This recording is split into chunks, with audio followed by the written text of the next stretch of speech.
Sí, así es, José. Bueno, estamos en comunicación con Mariana Leonard, trabajadora judicial de la provincia de Salta, militante por los derechos humanos. Con ella vamos a tratar el tema de la matanza de Palmitas. Buenas tardes, Mariana, te damos la bienvenida, José Schulman y Ángel Panduro. Hola, ¿qué tal? Buenas tardes, José. Buenas tardes, Ángel. ¿Cómo están? ¿Qué tal, Marian? Cuéntanos, ¿hubo un acto de conmemoración de la masacre de Palomitas estos días en tu provincia, Salta? Así es, el 6 de julio de 1976 fue la masacre de Palomitas y ayer se conmemoraron 49 años de este hecho. Y como todos los años, todos los organismos de derechos humanos nos unimos para organizar el acto, que lo hacemos normalmente en la ruta, en donde fue la masacre en sí, y luego un acto en el Parque San Martín, que es en donde está el monolito que recuerda a los compañeros de Palomitas. Este año, por la cuestión económica y porque nuestras viejas ya están muy viejas, que no se enteren que dije esto, pero no pudimos ir hasta el paraje, por lo cual hicimos un solo acto, que fue el acto en el Parque San Martín, que es donde está el monolito, como digo, que recuerda a las víctimas de la masacre de Palomitas, y unos metros ¿Y qué más fue allá exactamente la masacre de Palomitas? ¿A qué acto se refieren? ¿A qué hechos ocurrieron? Bueno, la masacre de Palomitas fue la simulación de un traslado de 11 presos políticos que dependían del PEN, eran presos que estaban a disposición del Poder Ejecutivo Nacional.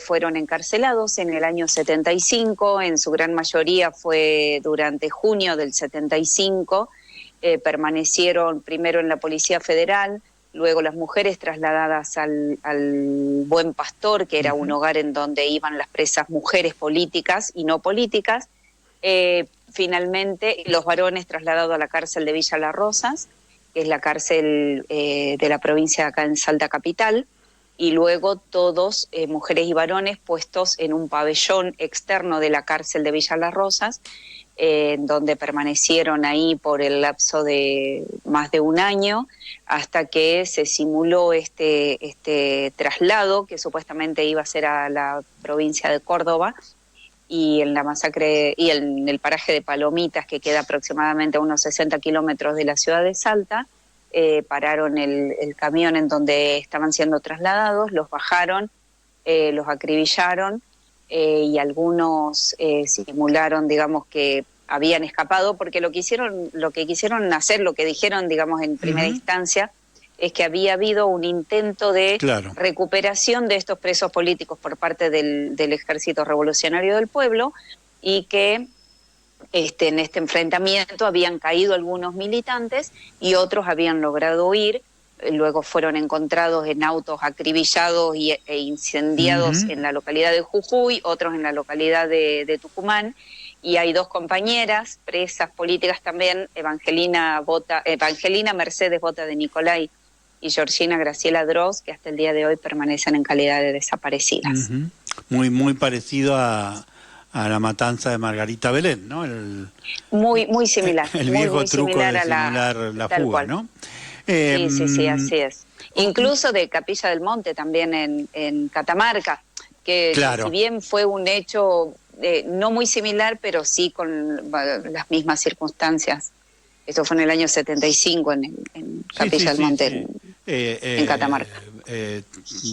Te recuerdo que en la identificación del hecho, la Liga Argentina por los Derechos del Hombre tuvo un papel muy importante, porque en su momento se nos había pedido colaboración a la filial de la Liga de Catamarca para identificar a las víctimas en trámites de reparación económica. Y cuando se iniciaron esos trámites, cuando se hicieron los estudios, empezó a redescubrirse que cada uno de esos restos tenían una bala en la nuca, o sea, se habían sido asesinados, bueno, con el famoso tiro por la cabeza, ¿no? Así es. No, te quería decir que en todos lados había cárceles de Buen Pastor para mujeres, porque en realidad la orden del Buen Pastor es una orden del Vaticano creada en el siglo XV, XVI, pero muy antigua, justamente encargada de organizar cárceles para mujeres en todo el mundo, ¿no? Entonces, Claro. en cada una de las ciudades argentinas había una cárcel de Buen Pastor. Digo porque cada uno de nosotros creía que era como la cárcel de mujeres de Santa Fe, de Salta, de Córdoba, y en realidad es una única orden que tenía las cárceles en cada una de las provincias. Acá en Buenos Aires había una cárcel para mujeres muy grande, en la zona sería hoy de San Telmo. Después fue un museo penitenciario, bueno, hoy está abandonado, ¿no? Claro. Entiendo que también hubo una reunión de militantes de derechos humanos, porque vos dijiste, bueno, cada año se conmemora y cada año, bueno, ¿cuáles son las circunstancias de este 2025 para la lucha por los derechos humanos en Salta, en el norte argentino? ¿Cómo están las cosas? Y con este gobierno nacional, con esta vicepresidenta negacionista, las cosas cada vez están peor.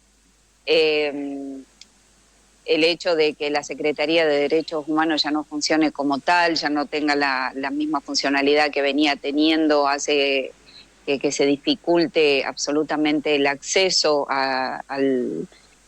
a los juicios, el acceso a tener personas que notifiquen a las víctimas. Por ejemplo, hay una psicóloga acá que trabajaba muy bien con nosotros, que tenía contacto con todas las víctimas, Natalia Bauman, que fue dejada cesante, por más que se pidió desde los tribunales orales federales, desde los juzgados, desde las fiscalías federales, la reincorporación de la misma, porque es pero fundamental en las causas de lesa humanidad, sobre todo, que las víctimas son personas que están muy golpeadas, que sufrieron muchísimo, y el contacto con ellas, la citación para los juicios, para las declaraciones y demás, se hacía a través de este programa que en un principio se llamaba Fernando Ulloa, después le cambiaron el nombre y después finalmente lo dejaron sin efecto. Así que seguimos pidiendo por la reincorporación de Natalia Bauman, la licenciada en psicología, que era el nexo fundamental que teníamos, no tan solo para citar a las víctimas, sino también para el acompañamiento en todos los juicios y en todo lo que es, digamos, las causas de instrucción y los juicios en sí, ¿no? Los juicios a veces suelen ser muy duros, tener que ir, declarar, enfrentarte a los imputados, enfrentarte a la defensa, que por ahí te hace preguntas muy crueles y bueno, Natalia Bauman era un pilar fundamental. Así que nada, se está pidiendo por ella, se está pidiendo también por Palestina, porque creemos que el terrorismo de Estado también está en Palestina. Lo que hicimos este año también, que fue importante, fue conmemorar los 30 años de Hijos. Ajá. De hecho, yo también soy militante de Hijos, aparte de militar en la Liga Argentina por los Derechos Humanos. Y bueno, este año nos juntamos, así que vinieron hijos de Tucumán, de Metán, de Rosario, de Chubut, de Jujuy, de distintos lugares, perdón si me olvido de alguno, pero bueno, de Córdoba. Queríamos poder juntarnos. Asimismo vinieron un montón de expresas políticas que estuvieron acá en la cárcel de Villa Las Rosas, que fueron trasladadas también a Devoto junto con el resto de las presas que habían quedado. Bueno, nada, además está decir que 2 de las personas que masacraron en Palomitas eran mis tíos, así que conozco de muy adentro, digo, la historia de cada uno de los presos políticos. Mi tío se llamaba Benjamín Leonardo Ávila y mi tía se llamaba Celia Raquel Leonard de Ávila. En el momento en la que empezaron, digamos, a a dar el listado para el supuesto traslado a la primera que nombran es justamente a mi tía Celia, que en ese momento estaba amamantando a Marcela, que tenía 6 meses de edad y que había nacido en la cárcel, y tuvo que dejar de amamantarla para entregársela a otra compañera que estaba ahí.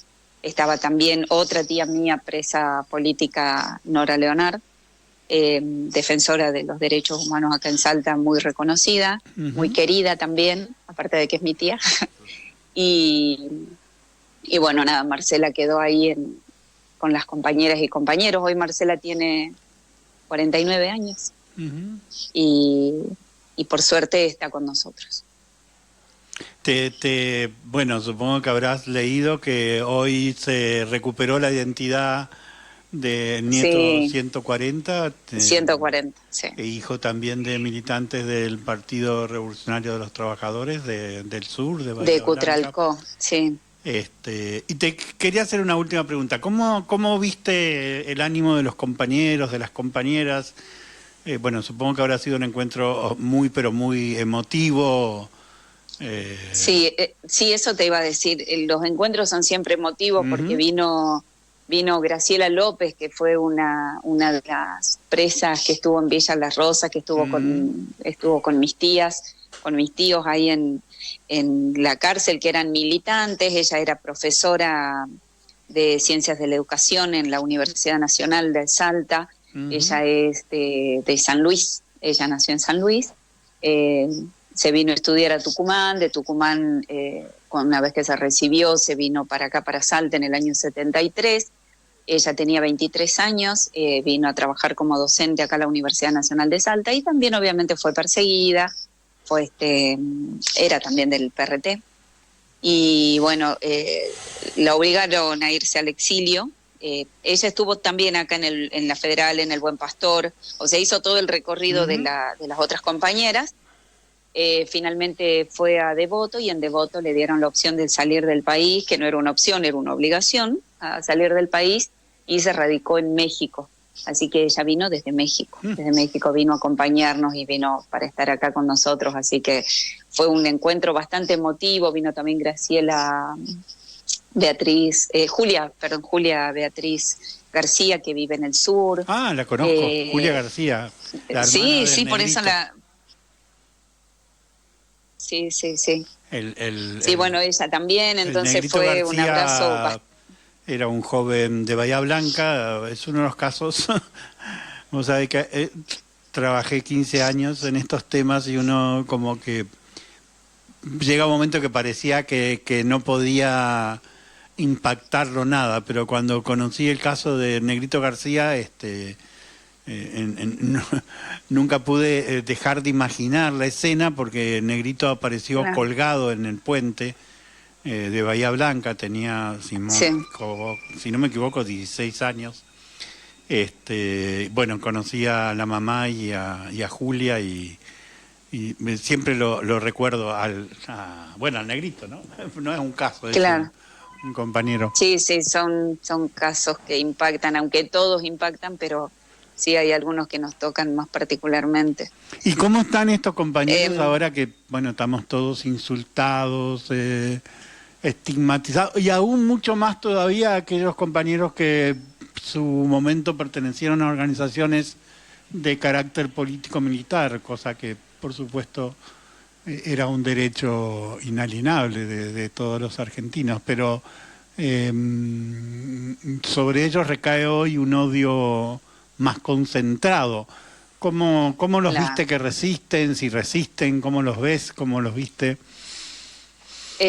Mira, los veo resistiendo con bastante fortaleza, con la misma fortaleza de siempre, desilusionados y decepcionados obviamente del gobierno nacional que tenemos, que es realmente nefasto, pero bueno, nada, con mucho ánimo de seguir luchando y de no bajar los brazos, pero medio decepcionados. Y bueno, el tema es que no sabemos esto hasta cuándo va a seguir durando, porque viste que hay un montón de arrepentidos, pero también hay un montón de gente que sigue bancando este sistema, principalmente los más poderosos, y eso es lo más preocupante. Sí.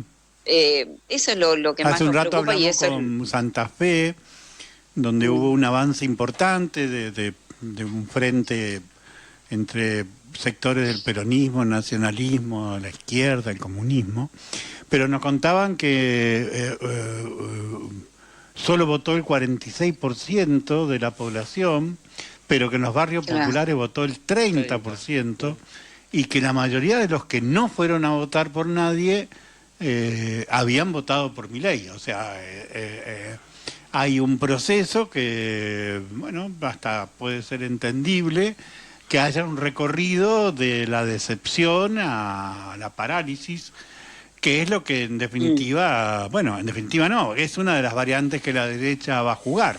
Si no consiguen un consenso activo, van a buscar un consenso pasivo que va a ser de gente que no los aplauda, pero que tampoco los combata, o que si los combate no esté dispuesta a jugarse. Y bueno, creo que va a ser imprescindible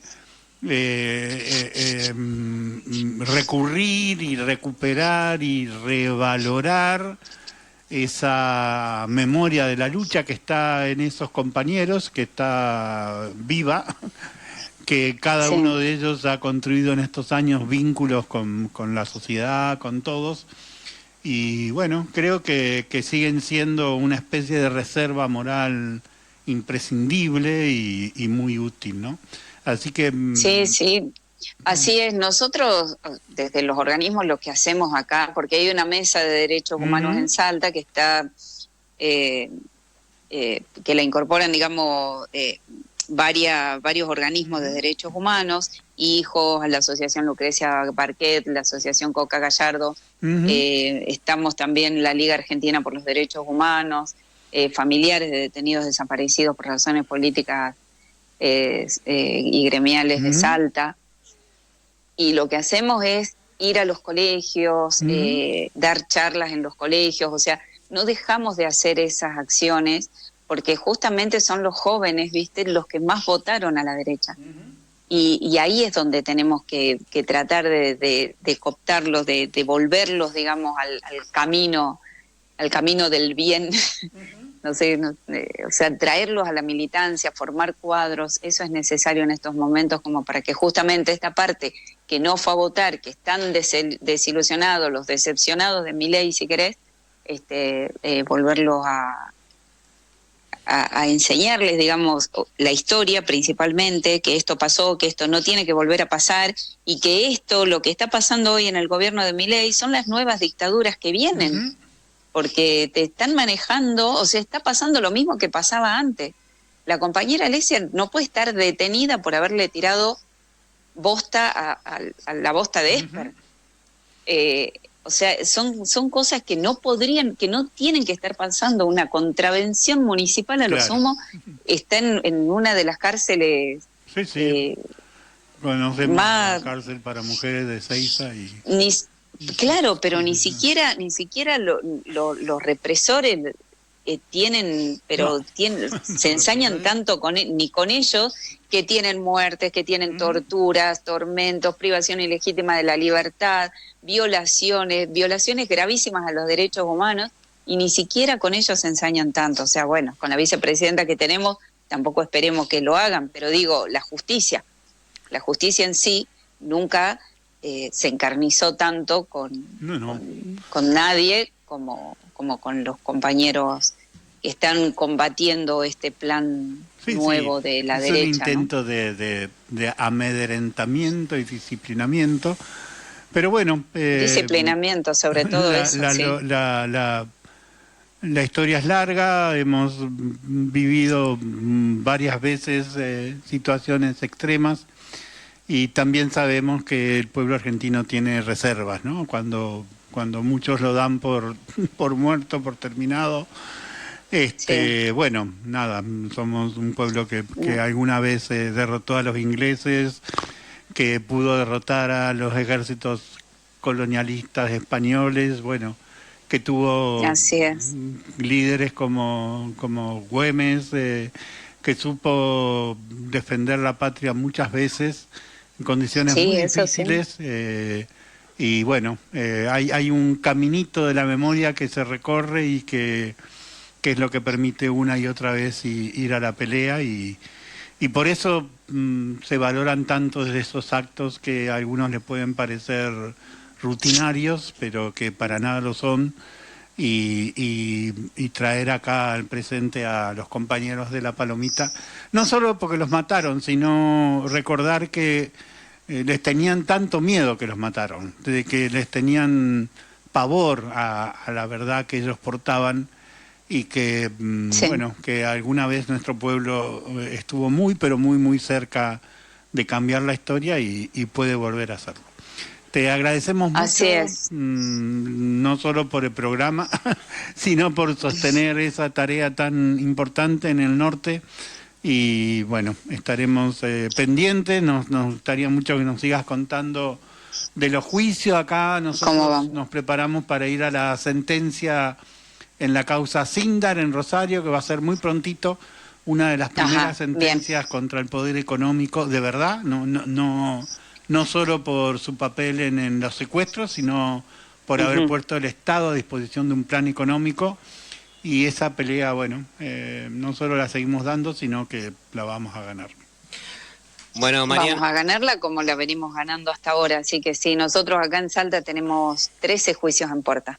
bueno, Así que ya les voy a ir pasando novedades. Mariana, te agradecemos la participación y vamos a estar en contacto para que recibamos toda la información que nos podés enviar desde allá de Salta. Que tengas Dale. una buena jornada. Muchísimas gracias y 30.000 compañeros detenidos desaparecidos presentes Ya. ahora y Y siempre. siempre.